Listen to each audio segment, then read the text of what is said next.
Welcome back to my channel. तो जैसा कि हम मानवा कंटिन्यू कर रहे थे तो ध्यान रहे स्पॉइलर अलर्ट। तो अगले पार्ट में क्या होता है कि ये जो ह्यूमन है वो प्लान बनाता है कैसे उस राक्षस को हराना है, और इस प्लान का मेन कोर है यूरिया। तो यूरिया से वो पूछता है कि क्या जैसे वो डंजन में बारसर्क हुई थी क्या वो वैसे यहाँ हो सकती है। तो यूरिया उसको बोलती है कि ये पॉसिबल नहीं है, क्योंकि अगर ऐसा होता तो वो राक्षस अब तक मर चुका होता और उसके नेकलेस भी टूट जाता।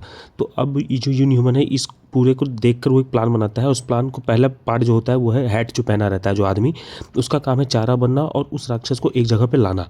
तो अगर वो राक्षस और वो ऐसा करने की कोशिश करता है और वो जाता है उस राक्षस को वहाँ तक लाने की कोशिश करता है, क्योंकि तो अगर वो राक्षस उसका पीछा करता है तो ठीक, अगर नहीं करता, अगर भागता है तो उसका भी एक प्लान होता है। तो अब यहाँ पर प्लान का मेन कोर होता है हो ही चालू ही होता है कि वो राक्षस जो है भनक लग जाती है और वो भाग जाता है, उसको मतलब पीछा करते करते फिर भागने लगता है।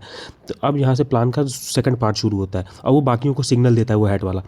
तो जैसा कि प्लान का दूसरा कोर था कि अगर वो राक्षस भागता है तो बाकी सब ज्वाइन करेंगे, और यूरिया और जो ओला है जो फर्स्ट वॉरियर, ये दोनों इस पूरे प्लान का सबसे मेन पार्ट है। तो वो वॉरियर बताता है कि हर जब भी वो लड़ता था उस वो राक्षस से तो वो अपने हॉर्न को बचाने की कोशिश करता था। तो यहाँ पर सब लोग एक डिडक्शन करते हैं कि अगर ऐसा है तो वो हर बार टाइम को पीछे नहीं क्यों कर पाता और हर अटैक से क्यों नहीं बच पाता। तो इसका मतलब एक है कि वो राक्षस के पास कोई रेस्ट्रिक्शन है, वो हर बार टाइम को पीछे नहीं कर सकता, हर अटैक को वो डॉज नहीं कर सकता। तो इसी के ज़रिए वो जो ह्यूमन है वो पूरा प्लान जो है ऑर्गेनाइज करता है। भाई इस चैप्टर में मुझे समझ में आया कि जो ह्यूमन है, जो यूरिया का जो सर्वेंट है, वो कितना ज़्यादा चालाक है भाई। और बहुत अच्छी बात है कि अभी तक तो वो हमारा मतलब यूरिया का सर्वेंट, अगर दुश्मन होता ना तब तो बहुत कुछ हो गया होता।